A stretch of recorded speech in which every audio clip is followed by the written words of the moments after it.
Okay,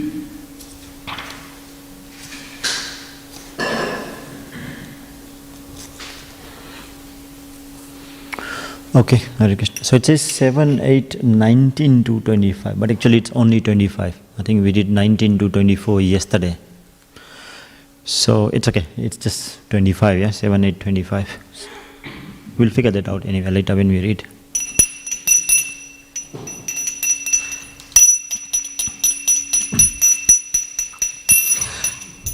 Jaya Radha Madhava Kunja Bihari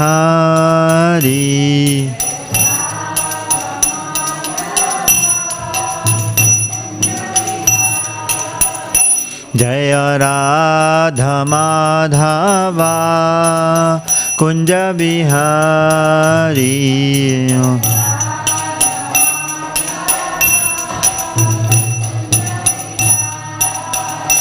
Jai Gopi Jana Vallabha Girvaradhari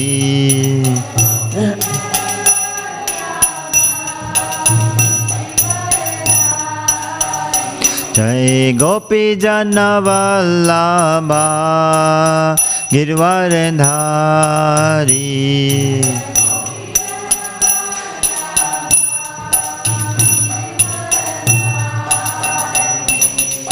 Yashodanandana Brajajana Ranjana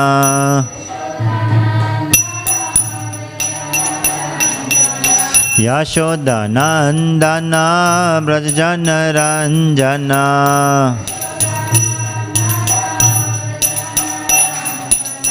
Yamunatira Vanachari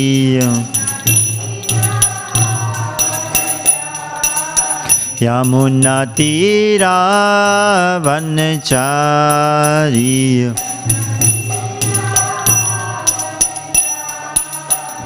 Jaya Radha Madhava Kunja Vihari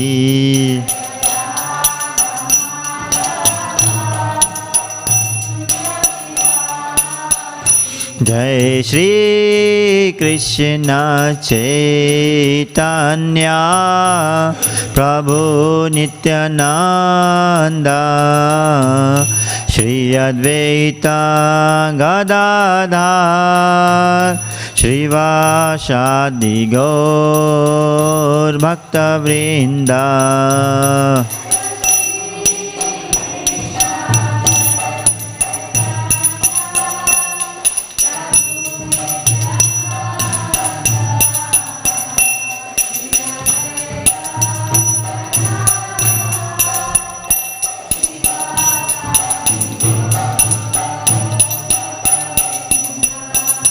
Hare Krishna, Krishna Krishna, Hare Hare, Hare Rama, Rama Rama, Hare Hare.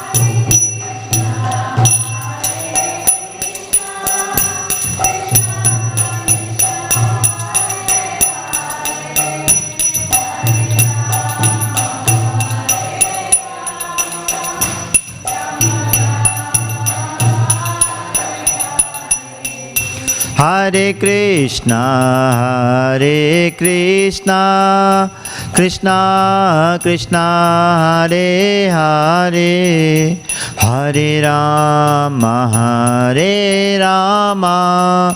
Rama Rama, Hare Hare.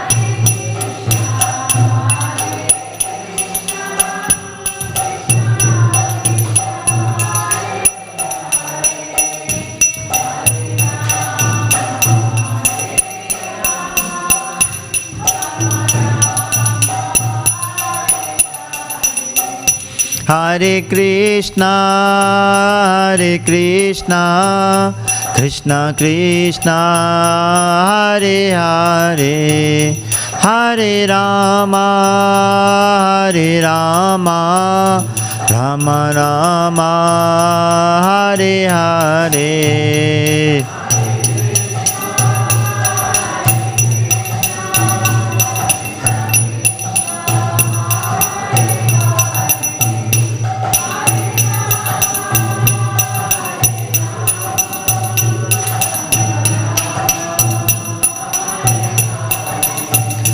Hare Krishna,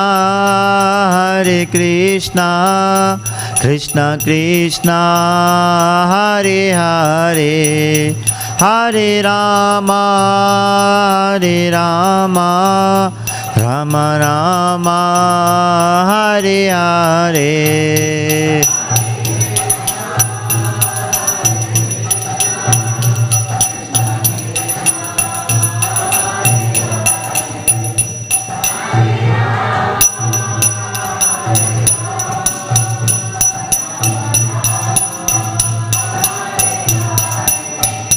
Hare Krishna, Krishna Krishna, Hare Hare, Hare Ram, Ram Ram, Hare Hare.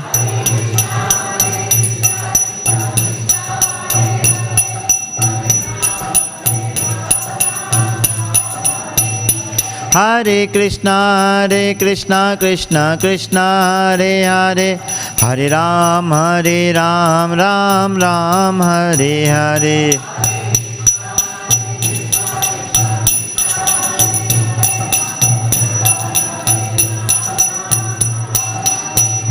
Jaya Prabhupada,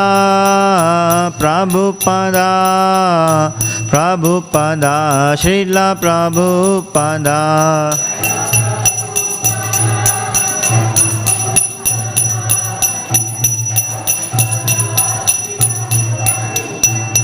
Jaya Jaya Prabhupada,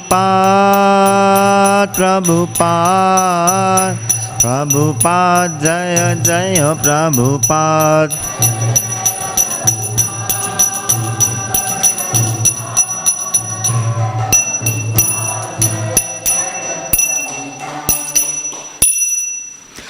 Jai Om Vishnupada Paramahamsa Parivrajakacarya Stotara Sata Shishya His Divine Grace A.C. Bhaktivedanta Swami Śrīmad Bhāgavatam ki Shri Shri Gaur Nitai ki Jai, Shri Shri Radha Vallabha ki Jai, Shri Shri Jagannath Baladeva Mai ki Ananta Koti Vaishnava Vrinde ki Nitai Gaur Premanande.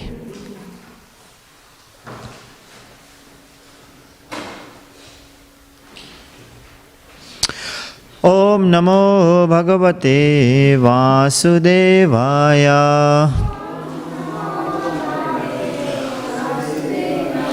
Om Namo Bhagavate Vasudevaya. Om Namo Bhagavate Vasudevaya.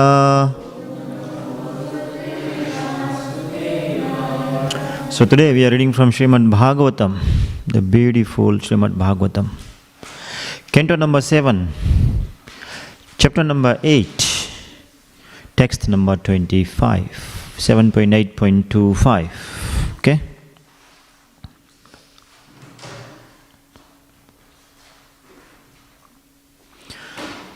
Tato bhipadya bhayahanan mahasuro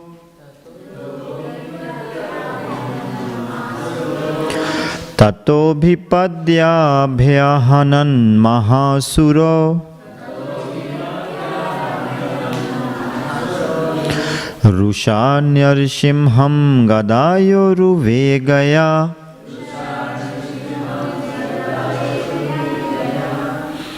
Rusanarshimham gadayoru vegaya Tam vikramantam sagadam gadadharo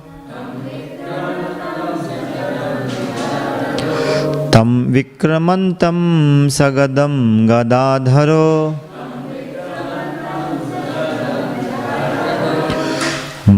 Mahoragam tarkshaya suto yathagrahiti garahit. Let me retry, hang on. Mahoragam tarkshaya suto yathagrahit. Mahoragam tarkshaya suto yathagrahit.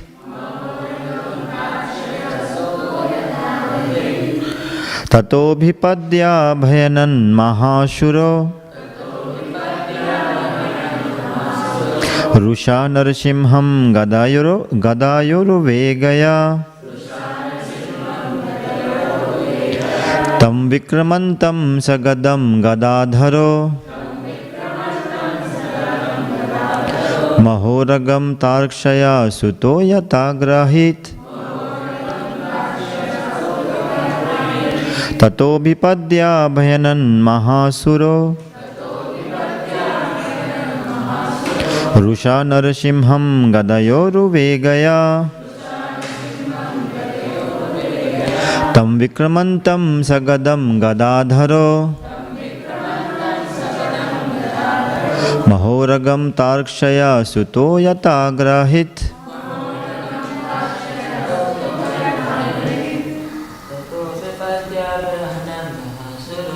Tato Vipadya Bhenan Mahasuro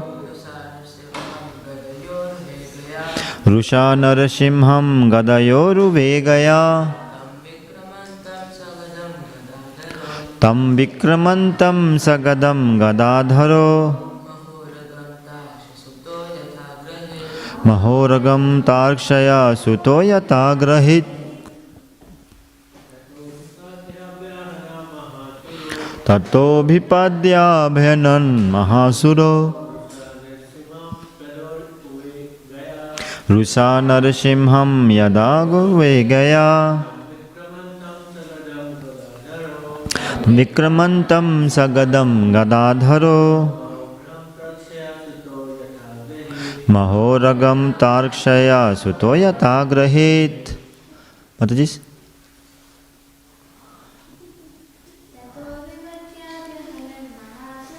Tato Vipadya Bhenan Mahasuro Yaksha Narasimham Yadaro Vegaya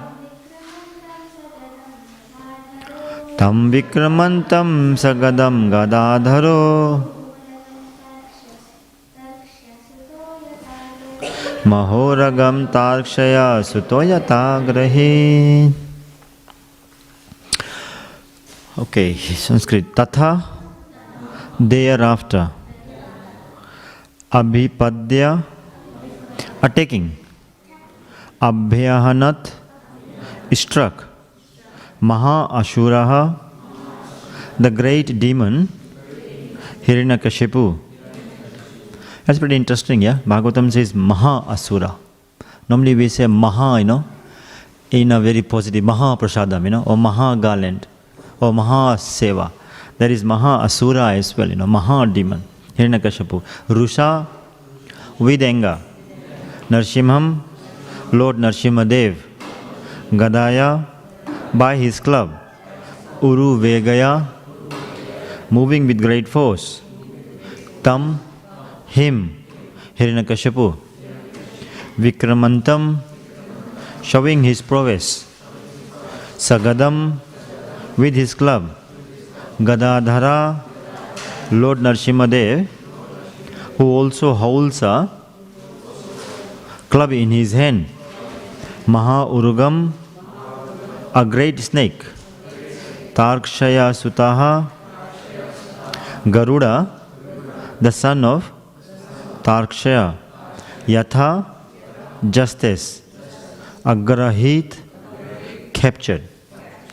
Translation and purport. There's actually no purport, yeah? So translation by Srila Prabhupada, and then I'll read the next one as well. Thereafter, the great demon Hiranyakashipu, who was extremely angry, swiftly attacked Narsimadev with his club and began to beat him. Lord Narsimadev, however, captured the great demon along with his club, just as Garuda might capture a great snake. By the way, the title of the chapter I forgot to announce was The Lord slays the king of the demons. So at the moment we are seeing the fight between Narsimadev and Hiranyakashipu. What do you think will happen, Sivya? Yeah, even the children in Krishna consciousness know this, yeah. And that if we didn't, then the title of the chapter also gives it away. The Lord slays the king of the demons.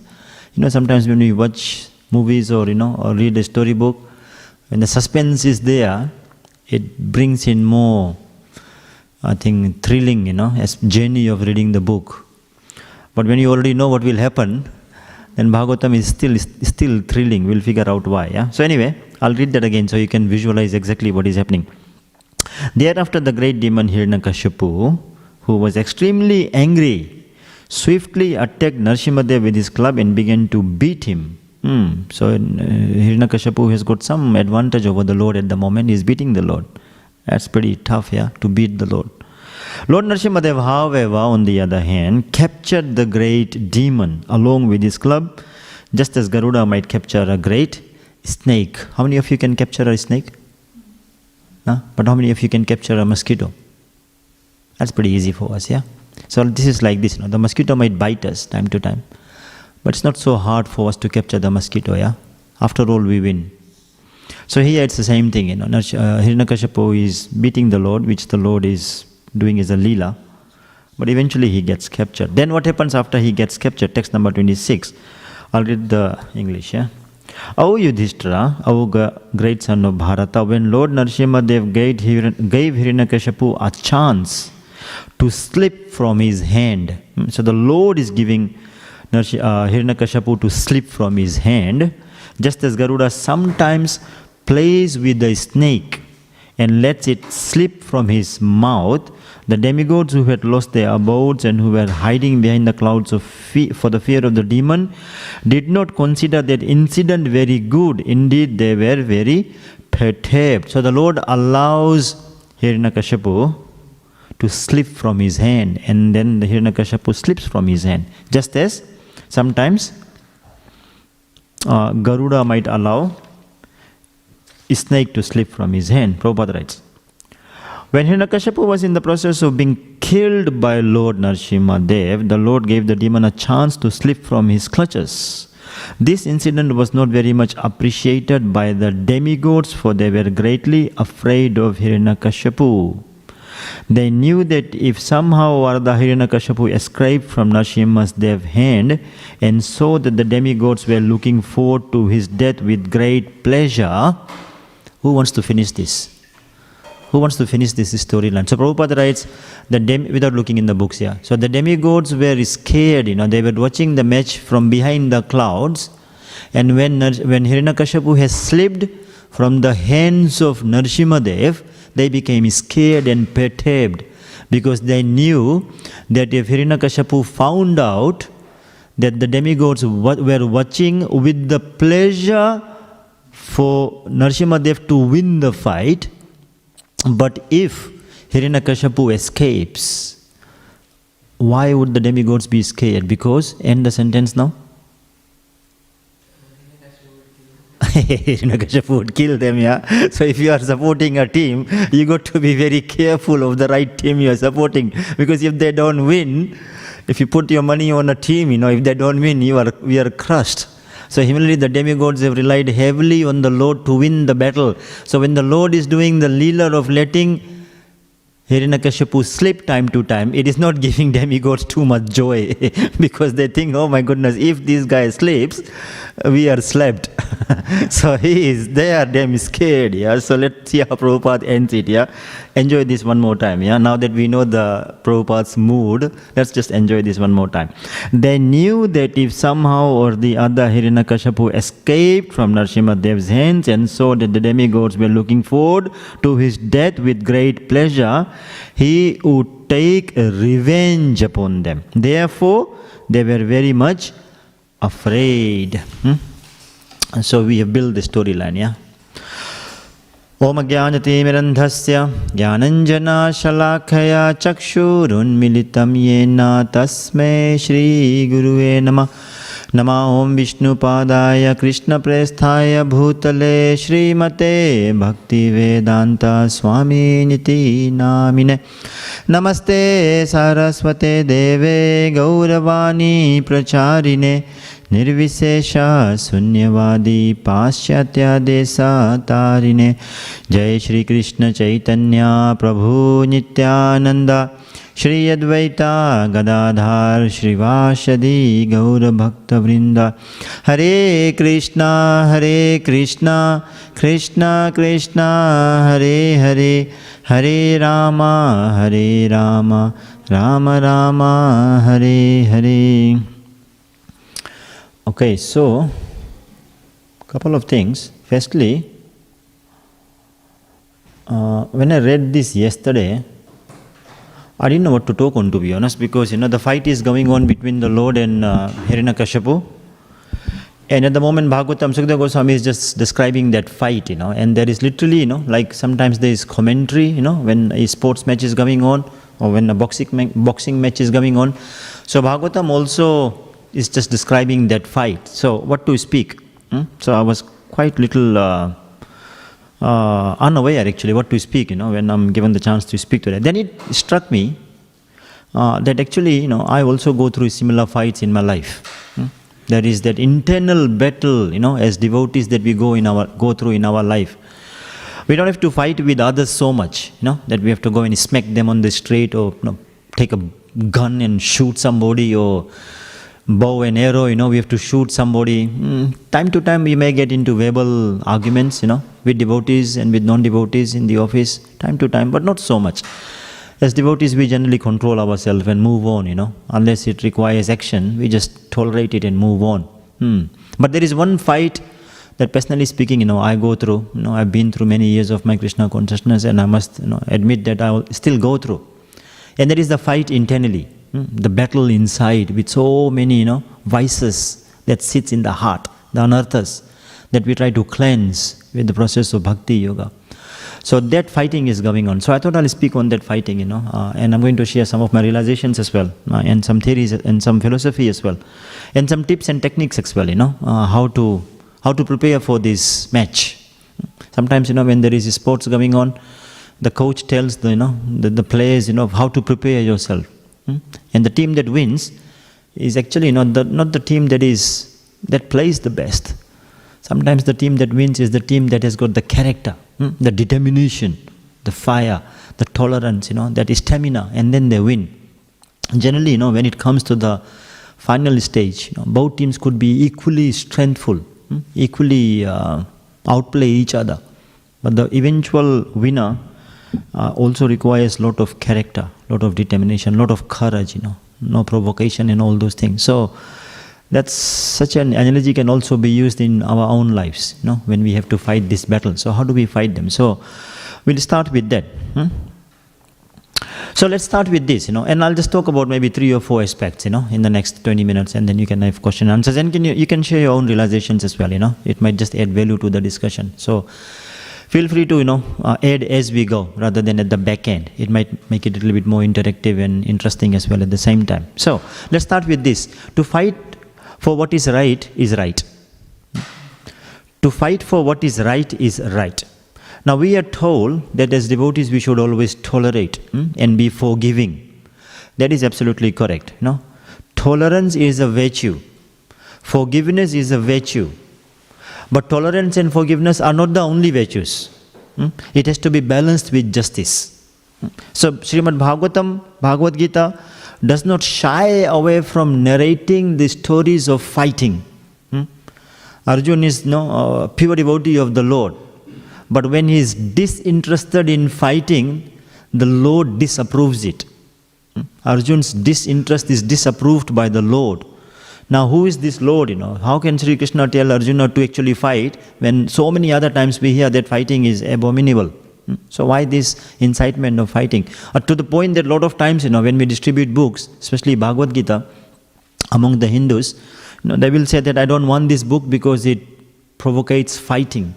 Especially on the cover page itself, there is Krishna, and Arjuna on the chariot ready to shoot arrows. So people discourage themselves from buying the book because it incites violence. So let's understand, why fighting is, fighting for something right is actually the right thing to do, not just give away like that. So then, Bhagavad Gita, then Krishna tells Arjuna that actually, your disinterest in fighting is not coming out of your compassion, but out of your confusion. So compassion is fine, has got its ground, but confusion is another thing. So this is the confusion that Krishna wants to dissipate in Arjuna. Arjuna actually gives compassion as one of the reasons. Those of us who have studied Bhagavad Gita thoroughly, done Bhakti Shastri, we know that Arjuna gives 5 reasons, actually 4 categories of reasons, and the 5th one was kind of indecision, and we'll talk about that. 4 reasons not to fight. And what were they? Now this, if this helps you, when I was doing my Bhakti Shastri back then, I developed this acronym called DICES. DICES. Because the battle kind of started with dices only, in the gambling match, dices. It's interesting to see Surubhi and Gokul in school clothes. Because I normally come in the weekend and they are dressed in Vaishnava attire. So all of a sudden to see them in, Middle Park attire is like different to me. But it's quite cute actually, Last time I saw them, they were playing in the backyard when I was renting next to your place, But all of a sudden they are in school attire. Kids have grown up. Sorry, I digress. So, what was I saying? So, the acronym DICES, DICES. So, if it helps you, remember this as well. So, D for destruction of family dynasty. I'm not going in any particular order because Arjun talks about in different order. But for the purpose of the acronym, D stands for destruction of family dynasty. That, oh Krishna, if I fight, the family dynasty will be broken and there will be Varna Shankara. So, I don't want to fight. So, that's D. Let's park I for now. Let's go to C. What do you think C stands for? Of course, you figured it out. It's compassion, because we spoke about it, So Arjun didn't want to fight because he apparently was compassionate towards his kith and kin. So he said, I don't want to fight. I'm not going to go into too much detail about each of them. That's topic for another day. So C for compassion. E is enjoyment, or rather lack of enjoyment. Arjun said, if I fight, the whole kingdom will be tainted with blood. Either way. So what is the joy in enjoying this kingdom if it's tainted with the blood of my own cousins and grandfathers? So I'm not going to fight. Lack of enjoyment. And S is for sinful reaction. If I fight, I will get sinful reactions. And Krishna refuted all of them, one by the other, one of the other. So let's come back to the I. I is for indecisiveness. And that's when I said, Arjun's reason to fight, Krishna said, is not so much out of compassion or destruction of family dynasty or sinful reactions or lack of enjoyment. It is more so that you are indecisive. And Arjun actually admits it. Karpanya doso pahata swabhava. I am now indecisive. Oh Krishna, tell me decisively, what should I do? So here the point that I was wanting to make, that internal battle that we have to fight. We have to continue to fight. It is our right to fight that battle because it is an impediment on the path of our bhakti. Now, the next point. To lose the will to fight is to lose the fight. In fighting the anarthas that is, weeding inside our heart, if we lose the will to fight them, we actually lose the fight. Come back to Arjun. Arjun, one of the greatest warriors ever. Okay? If ever anybody had told him to put his bow and arrows aside, he would have been completely infuriated and probably beheaded the person. Because to be told to put the bow and arrow away for a mighty warrior like Arjun is unbearably disgraceful. They will not do that. It's like asking one of the top cricketers, in the final to put the bat away and don't bat. They will not do that. It's in their system, to go and bat, even if they are injured. A lot of times we see sports players are injured, but they will still play, because that is the inner strength they have. So it is unbearably disgraceful for them to put their weapon away. But Arjun was ready to put his weapon down. In fact, the Gandiva slipped from his hand, right? Why did that happen? From being completely infuriated if somebody else had told him not to fight, to the point that he was unwilling to fight. What is the difference? The difference is that this time, it was coming from inside. When it comes from inside, the lack of will to fight something, or the lack of will to do something, then we are on a dangerous platform. So that internal will is very, very strong. And this is why the 18 chapters, or maybe 17 chapters of Bhagavad Gita is spoken to reignite the internal will of Arjun. And eventually Krishna tells Arjun in chapter 18, I've given you the knowledge, now you decide what to do. And Arjun, of course, does what Krishna wants him to do because he has reignited his force inside. So first thing is, we should fight, with our anarthas on a daily basis, actually every minute, because they keep sprouting. And then the second thing is, that we should not lose the inner strength, and if we do, then we need another devotee to come in our life, who can reignite that stamina that we might have temporarily lost. Now the next thing is, no use fighting the battles that we have already lost. For the anarthas that we have kept succumbing to, it just keeps coming back, definitely fight it, but don't meditate so much on the fact that we have already lost it so many times in the past. Yeah? For example, I'll keep giving you analogies so I can make my point easier. Yeah? Back to cricket again, Sometimes, the top of the batsman, most heroic batsman, experienced batsman, when a loose delivery is bowled to him, he might miss to capitalize on it. Yeah? He's missed that shot. And it was an easy sixer, but he missed it. Somehow or the other, loose delivery. Now, if this batsman continues to berate himself to say, why did I miss, why did I miss, why did I miss? So how many times we have seen this, the next ball that comes, which might again be a loose delivery or a good delivery, one or the other, he might miss it to the point of even getting out. So what cost him his wicket is the fact that he was meditating continuously on something that is past now, rather than something that is present. So a lot of time, our mind takes us to the past and just makes it dwell on it, to say, you rascal, you are hopeless, that we tried it and tried it and tried it and we lost it, and I think, there is no chances of us to win. Mind will play those kind of tricks. Just as at the heat of the battle, the cricketer is going through his mind to say, I lost a easy sixer and the crowd is looking at me and this thing is slipping from my hand. So an experienced player, what he will do, he will eradicate the past to say, forget that, that's gone. There is still so many more balls to come, let me capitalize on it. So as devotees, what we have to worry about is be mindful of what we have missed in the past, but be more careful of what is going around in the present. Yeah? Now, the other thing the mind does, and as I said, I'm talking a lot of things with my own experience because, I've been through this battle and I must say I'm still battling this. The other thing that the mind does is throws, when we are determined to fight the anarthas, the vices in our heart, such as lust, greed, anger, pride, ego, whatever they might be, it tries to dump on us all our problems at the same time. To say, oh Madhavananda, you have got this bad habit, this bad habit, this bad habit, this is your anartha, this is your anartha, and this is what you have done in the past, this is what you're going to do in the future. So it just bombards with all the vices in one go. And we become overwhelmed with weight because it's just too much for us to carry. So another thing that I would suggest and possibly has worked for me is, as I said, for the cricketer, he has to negate what he has missed in the past. Yeah. Also, we should not put so much energy in the fights we are going to fight in the future.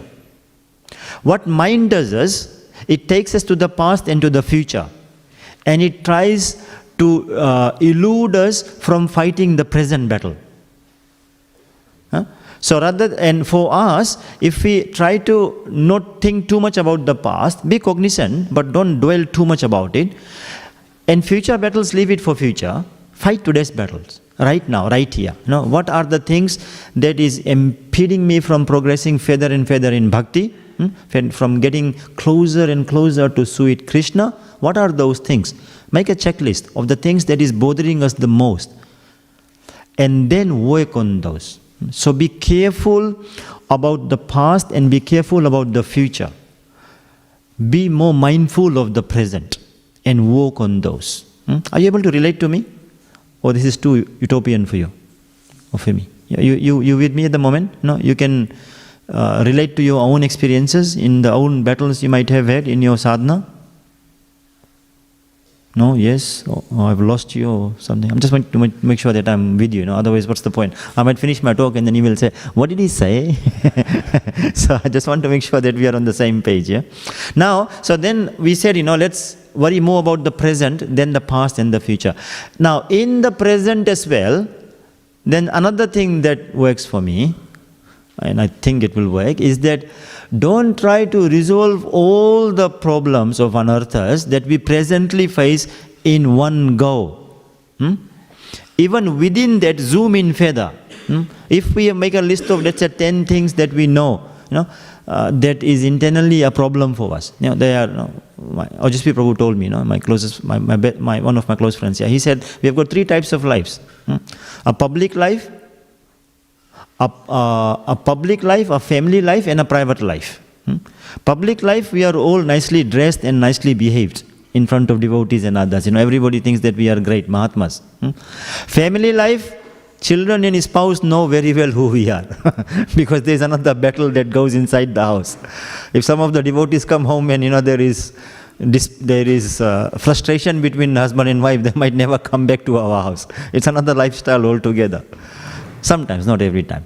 And then the most dangerous one is the private life that goes in our heart and in our mind, which even the family members don't notice. And that is the harder one. Because when we are visible, we are more accountable. The more the transparency, the more the accountability. But the inner life, there is no transparency to anybody at all. It is all brewing inside our heart. God knows what we are thinking even in the Bhagavatam class. So that is the one that we have to work very, very hard on. But the point I was making, that of all the things that is going in our head, in our heart, in our mind, we don't have to try to fight all of them in one go.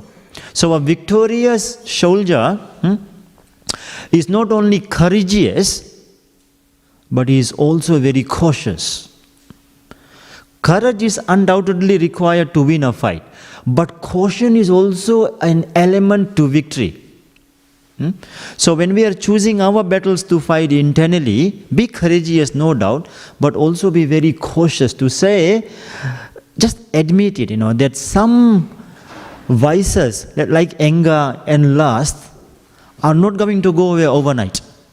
They are going to bother us for, God knows, maybe the whole life. So we have to be very careful to accept that some things are going to haunt us for a long time, and we work on that. But don't try to become pure devotees overnight is what I'm trying to say. It's not going to work. Realistically, it's going to take a lot of time. So better than the aspiration to become completely purified overnight, which if it happens is absolutely great, no problems with that, but unlikely it's going to happen to me, to be honest. It is better to choose the battles carefully and with caution to say, okay, this is the one that I can remove today. This particular problem in my life that is impeding my bhakti, I'm going to remove it today. That we can have, and literally write it down. But some of the other ones that are more stronger enemies, develop a different plan, to say, rather than focusing on those enemies, I'm going to focus on Krishna, higher taste. Param drishtva nivartate. So if I focus on Krishna, and let's come back, right? Let's try to do a mini recap. So when we try to not worry too much about the past and the present, past and the future, worry about the present. In the present, choose our battles carefully. Be realistic of what's going to work and what's going to take more time, to get over it, so on and so forth. But in all this, if we have Krishna on our side, then what happens when we win the many battles today? It empowers and encourages and inspires us and gives us the capability to win the battle tomorrow. So when I said that don't worry about the battles tomorrow, I'm not at all saying that they will not come or we should be oblivious to it. All I'm saying is if we strengthen our will today, there is more chances of winning tomorrow. We know that Maya Devi has got absolutely zero defeats in her life. We are against an opposition for which at her home ground she has got zero loss. When you play against the team, sometimes we look at the statistics, right? What is the away win? What is the home ground win? Where is the draw? What are the chances of winning? And then they draw the statistics, probabilities accordingly. So we know that Maya Devi has never ever lost any match at all against the Jiva. Zero. The only time she loses is when Krishna is on the other side. So there is Jiva, there is Maya, and there is Krishna. And both of them are energy of the Lord. So when Krishna is on Maya's side and Jiva is alone, Maya Devi wins.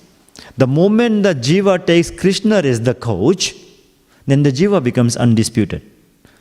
So this deciding factor is Krishna, not so much the Maya. So the anarthas are there because of all the illusion in our heart and all the habits from the past. But as devotees, if we just take Krishna on our side as our captain or our coach, then those devotees who have taken only Krishna and fully surrendered, they also have got a zero record of losing. This is so beautiful, yeah? Records are very, very extreme on both ends. It just depends which side is Krishna on. So take Krishna. That's why, when Arjun was confused, he said, Senoyor ubayor madhe ratham stapamaya achyuta. Oh Krishna, please take my chariot in the middle of the two armies. And what is these two armies for us? One is Maya, the other is Krishna. Arjun did not say, oh Krishna, you please stay here. I'm going to walk to the middle to inspect the opposition party. He didn't walk. Why didn't he walk? Why did he ask Krishna to take him with the chariot? Because the lesson learned for us is if ever we are confused, always take Krishna with us, even in that confusion.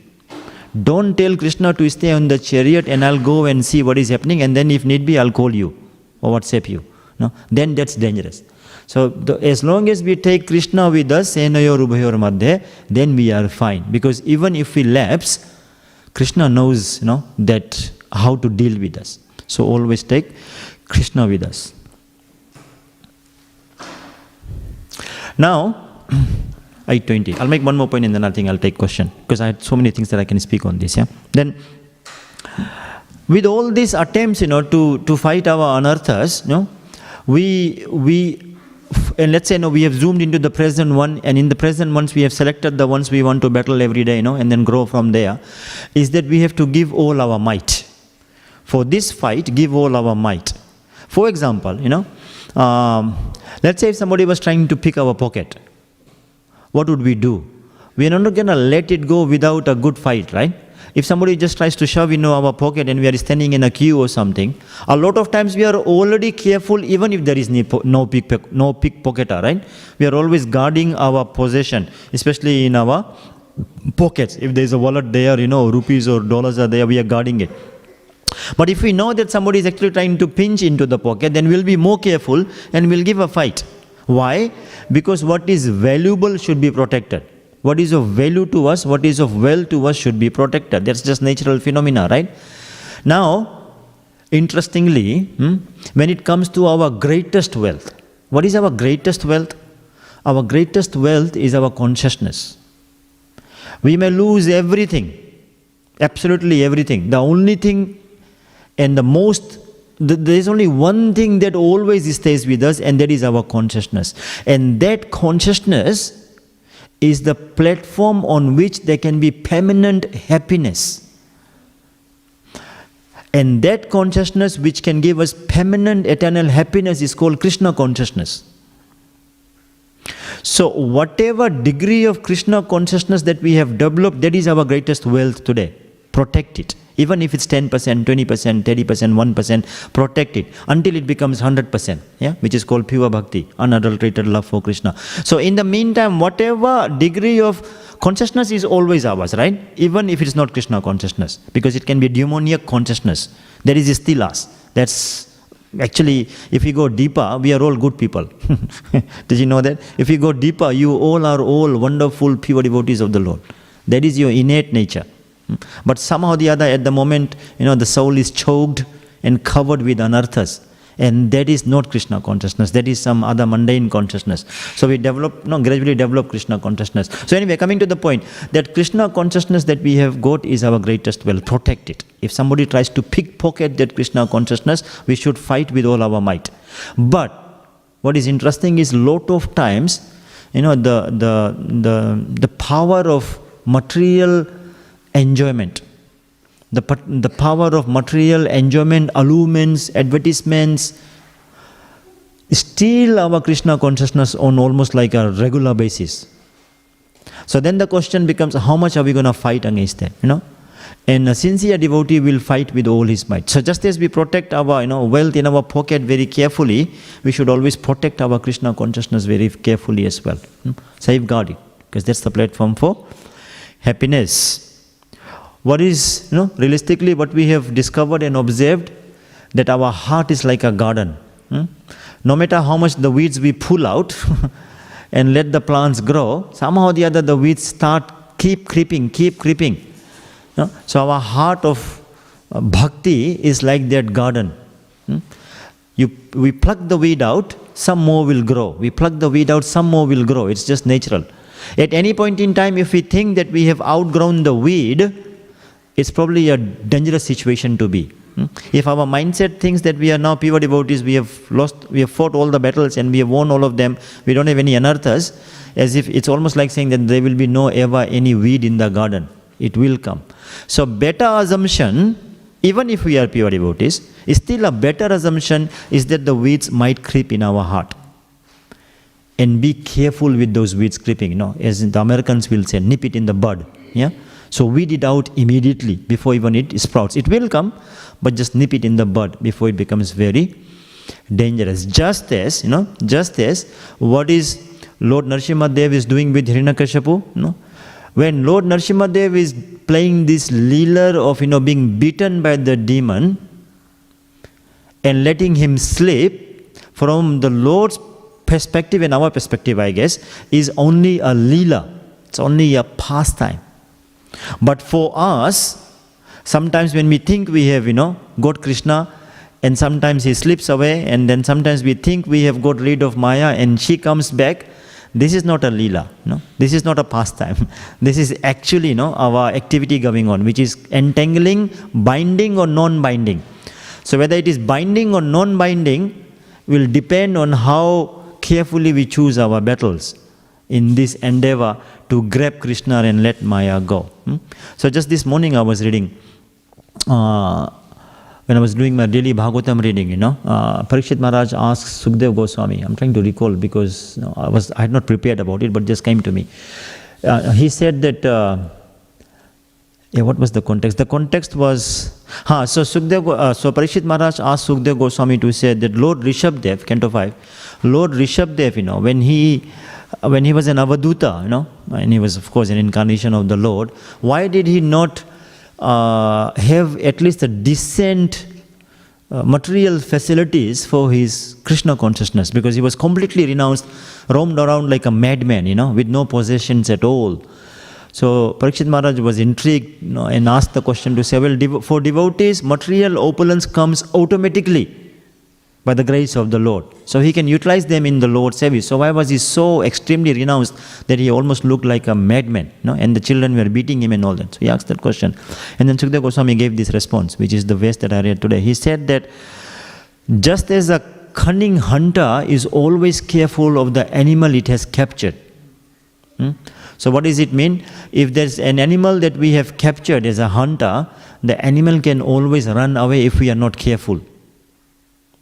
And just as Garuda is always careful with the snake it has captured, because the snake can also run away. Similarly, Sukdev Goswami says that the mind is that cunning animal that can slip away even if we think we have captured it temporarily.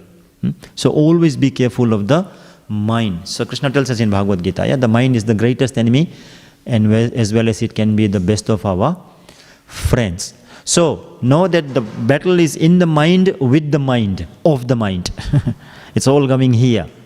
Somehow or the other, develop a plan, a strategy to overcome the things that you want to overcome in your progress to bhakti. Have hope in Krishna. And Krishna is more powerful than Maya. Krishna is bigger than our problems. So for him, he can solve it.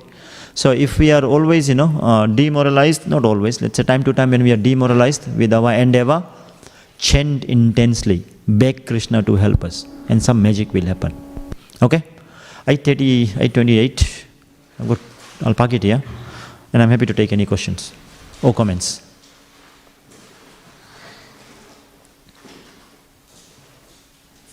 And you can add as well, If you want to add something, you can add as well. Your own realizations. Yeah. I thank you for the wonderful class. I was wondering at the start of this verse, it says that the demon Hiranyakashipu started to beat Nasima. Yeah. But in the word for word translation, it doesn't sound like he was beating him. But from the translation, it sounds like he's beating him. I thought that was interesting. Maybe that's like needs rewording or something, maybe somewhere down the line. But another thing that I wanted to ask you is, do you have any practical tips when it comes to like writing or like you were mentioning, write stuff down? What do you do? Yeah, so thank you. No, so everything. Yeah, so back to the beating. Yeah, the Lord enjoys it. Time to time, the Lord enjoys it. Because Prabhupada explains to us that Krishna comes down sometimes for wrestling matches as well. He gets kind of bored, so he wants to also come to the gym of the material world, just to flex his muscles. So yeah, you and I beating the Lord is not possible, even if we were demons, because we are not that powerful. So he chooses his own people to be the demons, because Hiranyakashipu at the end of the day is Jai and Vijay. So he chooses his own people for the battle, and he comes and relishes it. It's part of his lila. So yeah, beating, punching, even when Bhishma Pitama throws arrows at Krishna, Krishna is enjoying them, like roses. So like that, so that's okay. So in terms of note taking, note taking is absolutely important. It's I wanted to say the beginning of my lecture, but I forgot actually, and you reminded me to make the point. This is the first time ever I'm lecturing with the help of my laptop. Generally, I write my notes and I print it, and then I speak on it. There's 4 or 5 bullet points, and I just elaborate on it as I go. But today, first time ever, I said save the forest, for printing. So I thought I'll try with my laptop. So I was little nervous actually at the beginning to say, what if this shuts down, or the screen goes and all that thing. And I'm not a very techie guy, right? I'm more a book guy, So like that, so it helps. So anyway, so back to notes. Yeah, write it down. Have a physical notebook or a digital notebook. This everybody is smart because everybody's got a smartphone. That's why we are smart, yeah.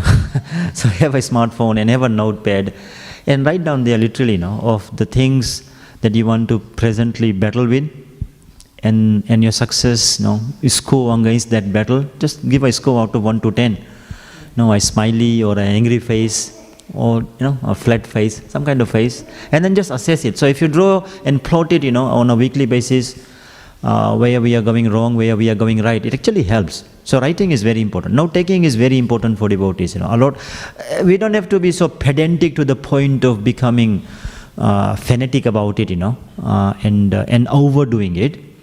But have some kind of major things noted down, to say, yeah, these are the things that I can work on. These are the things that I think I need guidance on, and talk to devotees. Because even the best of the players, they are coached by professional coaches. So it's not all about the ability to shoot the ball in the net. It's just not about that. It is also about the ability to have the right character to shoot the ball in the net, amongst all the pressures of thousands and millions of people watching you. So that's when the coach comes handy, the mentor comes handy. So have somebody who can guide us for the bigger battles. So we don't have to be in the extremes of finding it alone. We don't have to be in the extremes of thinking we can never win. We don't have to be in the extreme of thinking that we will win overnight. Better to be realistic and have a mentor, and write it down, some or the other. Whichever way it works for you, bullet points, tables, charts, whatever works, graphs. Does that help? Did I answer your question? Yeah, definitely. So like kind of like a weekly review kind of thing. Yeah, weekly, daily, before you go to bed, write it down. I write down, I've got my own diary that I write down things there. And again, I'm not a fanatic of writing a diary, every day. Whatever key things happen in my life, I write it down.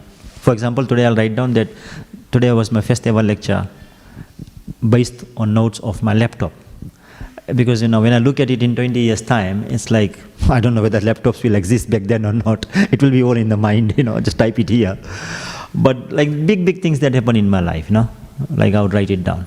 And I would also write down the things that I lost and how to overcome it. So when I look back at it in 30 years' time, it's like, oh, okay, you rascal, you're still fighting the same battle. Like that. Okay, anybody? Oh, 8:35. Maybe one more? Yeah?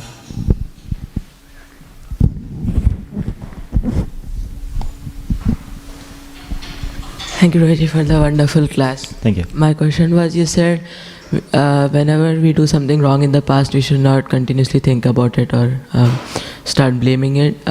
But we also need to learn from it. So how do we balance? Yeah, both? definitely. Yeah. So there is lamentation and there is remorse, and there is corrective action taken. So lamentation is worrying about the past and staying in the past. Krishna was against Arjuna lamenting about the past. So the definition of lamenting is, I've done something wrong, but I want to live in that wrong in the past. That is lamentation. Whereas a more intelligent thing to do is draw the lessons from the past, but live in the present. So that is moving away from lamentation. Yeah, coming in the present, drawing on the experiences, leveraging of the experiences of the good and the bad we have done, and allowing that to help us fight the current battle. And when we do that, so we move away from the past to the present, and when we gain enough experience in solving the problems of the present, as I said before, then it empowers us to be better placed to fight the battles tomorrow. So see, it's a beautiful journey, Lessons from the past, fight the present, develop the character to fight the tomorrow that comes. But if we continue to live in the past, then it's waste of time. And if we try to fight the battles tomorrow, it's not even yet happened.